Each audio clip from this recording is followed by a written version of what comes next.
Praise the Lord. കർത്താവിൻ്റെ ധന്യ തിരുനാമം വാഴ്ത്തപ്പെടുമാറാകട്ടെ. ഞാൻ ക്രിസ്തുവിൽ സ്നേഹിക്കുന്ന എല്ലാ ദൈവമക്കൾക്കും 11ാം മാസത്തിൻ്റെ 4ാമത്തെ പ്രഭാത വന്ദനം കൂടെ അറിയിക്കുന്നു. ലോകമെമ്പാടുമായിരുന്നു കൊണ്ട് ഈ വചന സന്ദേശം ശ്രവിക്കുന്ന എല്ലാ ദൈവദാസന്മാർക്കും വാത്സല്യ കുഞ്ഞുങ്ങൾക്കും എൻ്റെ ഹൃദയത്തിൻ്റെ ആഴമേറിയ സ്നേഹത്തെയും വന്ദനത്തെയും നന്ദിയും ഒപ്പം പ്രാർത്ഥനയും അറിയിക്കുന്നു. ഈ പ്രഭാതവും പ്രാർത്ഥനയോടുകൂടെ ദൈവസന്നിധി നമുക്ക് അടുത്തു ചെല്ലാം. സങ്കീർത്തനക്കാരൻ പ്രകാരം പാടുന്നു, ഇതാ ദൈവം എൻ്റെ സഹായകനാകുന്നു, കർത്താവ് എൻ്റെ പ്രാണനെ താങ്ങുന്നവരോട് കൂടെയുണ്ട്. നാം പ്രതീക്ഷ അർപ്പിച്ചവർ മാറിപ്പോകാം, കൈത്താങ്ങൾ ഏകേണ്ടവർ ശത്രുക്കളായി തീരാം. നാം വളരെ പ്രതീക്ഷയോടെ വളർത്തിയ കൊണ്ടുവന്ന മക്കളും ആത്മാർത്ഥതയോടുകൂടെ സ്നേഹിച്ച് കരുതി സംരക്ഷിച്ചു പോന്ന സഹോദരങ്ങളും ബന്ധുമിത്രാദികളും മനസാക്ഷിയില്ലാതെ പെരുമാറിയെന്നും വരാം. എന്നാൽ ദൈവത്തെ പൂർണ്ണമായി സ്നേഹിച്ചു തൻ്റെ വഴികളിൽ നടന്നു പോകുന്നവർക്ക് ഒരിക്കലും നിരാശപ്പെടേണ്ടി വരികയില്ല. ആരും നമ്മെ താങ്ങിയില്ല എങ്കിലും ദൈവം നമ്മെ തൻ്റെ കരങ്ങളിൽ താങ്ങിക്കൊള്ളുമെന്ന വാഗ്ദത്തം തന്നിട്ടുണ്ട്. ആമേൻ. ദാവീദിൻ്റെ അനുഭവം പോലെ ഒറ്റിക്കൊടുക്കലിൻ്റെ സാഹചര്യങ്ങൾ ഒന്നും നമ്മുടെ ജീവിതത്തിൽ ഉണ്ടാകാൻ ഇടയില്ല. എന്നാൽ ജീവിതത്തിൽ മറ്റു അനേക പ്രതിസന്ധികളിൽ കൂടെ കടന്നു പോകേണ്ടി വന്നവരാണ് ദൈവമക്കൾ. ഒരു ദൈവപൈതലിനെ ദൈവം താങ്ങുന്നത് അവൻ്റെ ജീവിതത്തിൽ എന്തെങ്കിലും പ്രശ്നങ്ങൾ വരുമ്പോൾ മാത്രമല്ല, അമ്മയുടെ ഉദരത്തിൽ ഉരുവാകുന്ന സമയം മുതൽ ദൈവം താങ്ങുന്നു എന്നാണ് വചനം പറയുന്നത്. ദൈവിക കരുതലില്ലാത്ത ഒരു നിമിഷം പോലും ഒരു ഭക്തന്റെ ജീവിതത്തിലില്ല. അതുപോലെ മാതാപിതാക്കൾ മക്കളെ പോറ്റി വളർത്തുന്നതിൻ്റെ പിന്നിൽ പല ഉദ്ദേശങ്ങളും പ്രതീക്ഷകളും ഉണ്ടെങ്കിലും അവയിൽ പ്രധാനമായത് തങ്ങൾ പ്രായമായി ശേഷി കുറഞ്ഞവരായി തീരുമ്പോൾ മക്കൾ തങ്ങൾക്ക് താങ്ങും തണലുമായിരിക്കണമെന്ന് ആമേൻ ആഗ്രഹിക്കുന്നു. എന്നാൽ ദാവീദ് പോറ്റി വളർത്തിയ തൻ്റെ സുന്ദരനും സുമുഖനുമായ മകൻ അബ്സലോം തന്നെ സിംഹാസനത്തിൽ നിന്നും ഇറക്കുകയും തൻ്റെ ജീവൻ തന്നെ വകവരുത്തുവാൻ തന്നെ പിന്തുടരുകയും ചെയ്തു. ഇങ്ങനെയുള്ള സന്ദർഭത്തിൽ ഏത് പിതാവിനാണ് ഉറക്കം വരുന്നത്? എന്നാൽ ദാവീദ് പറയുന്നു, ഞാൻ കിടന്നുറങ്ങി, യഹോവേ എന്നെ താങ്ങുകയാൽ ഉണർന്നിരിക്കുന്നു. താങ്ങുവാൻ ദൈവം എപ്പോഴും കൂടെയുള്ള ഉറപ്പ് ഭക്തനുണ്ടായിരുന്നു. പ്രിയ ദൈവവൈതലേ, താങ്ങേണ്ടവർ ശത്രുക്കളായി തീരട്ടെ, വീഴാതെ ദൈവം താങ്ങിക്കൊള്ളും.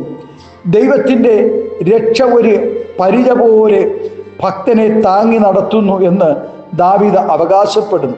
അതുപോലെ ദൈവം തിരഞ്ഞെടുത്ത യാക്കോബിനോട് ദൈവം പറയുന്നത്, നിന്നെ താങ്ങുവാൻ ആരുമില്ല എന്നോർത്ത് നീ ഭയപ്പെടണ്ട, കാരണം ഞാൻ നിന്നെ താങ്ങി നടത്തിക്കൊള്ളാം എന്ന ഉറപ്പ് യാക്കോബിന് ദൈവം കൊടുക്കുന്നു.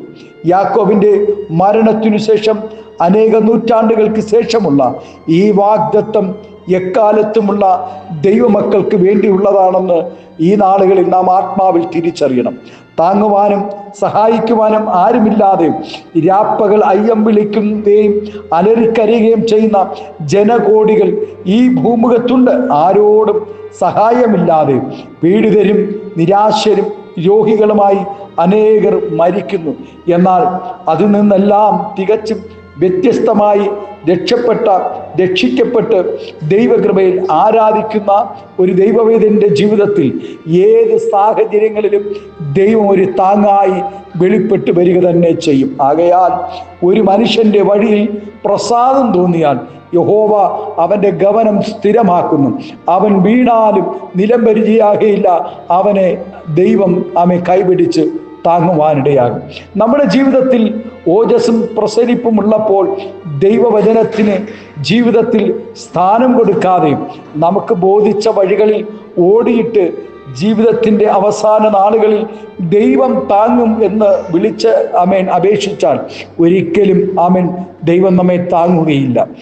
ദൈവത്തിൻ്റെ കരുതലും സംരക്ഷണവും നമുക്ക് ആവശ്യമാണെങ്കിൽ നമ്മുടെ ആരോഗ്യ നാളുകളിൽ നമുക്ക് നമ്മുടെ ആയുസ് നമ്മുടെ ആയുസ്സിൽ, നമ്മുടെ ആരോഗ്യത്തിൽ, നമ്മുടെ യൗവനത്തിൽ നമ്മൾ കർത്താവിനെ ആരാധിക്കണം.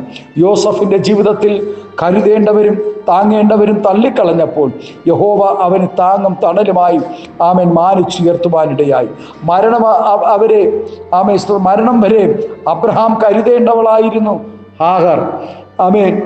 വിജനമായ മരുഭൂമിയിൽ അബ്രഹാം തള്ളിക്കളഞ്ഞുവെങ്കിലും ദൈവം അവളെ താങ്ങി നടത്തുവാനിടയായി.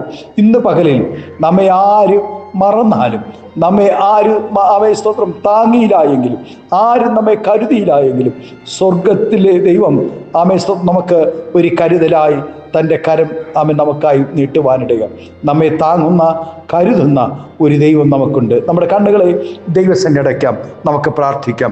സ്വർഗീയ പിതാവേ, സ്നേഹവാനായ ഞങ്ങളുടെ നല്ല ദൈവമേ, അനുഗ്രഹവും ശാന്തവുമായ നല്ല പ്രഭാതത്തിനായി നന്ദിയോടെ സ്തോത്രം ചെയ്യുന്നു. നാഥ, ഈ പ്രഭാതം സങ്കീർത്തനക്കാരനോടുകൂടെ ഞങ്ങളും പാടുന്നു. ഇതാ ദൈവം എൻ്റെ സഹായകനാകുന്നു. കർത്താവ് എൻ്റെ പ്രാണനെ താങ്ങുന്നവരോട് കൂടെയുണ്ട്.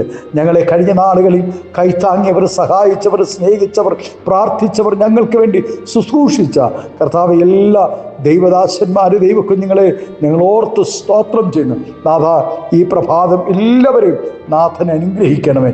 അവിടെ ആവശ്യങ്ങൾ, അവിടെ തലമുറയുടെ ഭാവികൾ, അവിടെ വിദ്യാഭ്യാസങ്ങൾ, കർത്താവ് ഭവനമില്ലാതെ ഭാരപ്പെടുന്നവരുണ്ടാകാം, ഉപജീവനമില്ലാതെ ഭാരപ്പെടുന്നവരുണ്ടാകാം, സാമ്പത്തിക ഞെരുക്കങ്ങളിലായിരിക്കുന്നവരുണ്ടായിരിക്കാം, മാനസികമായ നിരാശകളിൽ, വാർദ്ധക്യ ബലഹീനതകളിൽ, ഏകാന്തതയുടെ അനുഭവങ്ങളിൽ, ശാരീരികമായ ക്ഷീണങ്ങളിൽ, ഹോസ്പിറ്റലിൽ അഭയം പ്രാപിച്ചവർ, അങ്ങനെ അനവധി കർത്താവെ സ്തോത്രം ഭാരങ്ങളിൽ ഒരു കൈത്താങ്ങിന് വേണ്ടി കർത്താവെ വേഴാമ്പൽ ദാഹിച്ച് നിലവിളിക്കുന്നത് പോലെ കർത്താവെ ഞങ്ങളുടെ കണ്ണുകളെ ഇന്ന് പ്രഭാതം സ്വർഗത്തിലേക്ക് ഉയർത്തി ഞങ്ങൾ നിലവിളിക്കുന്നു. നാഥ, ഒരു കൈത്താങ്ങ് ഈ പ്രഭാതം കർത്താവെ ഞങ്ങൾക്കായി വെളിപ്പെടണമേ.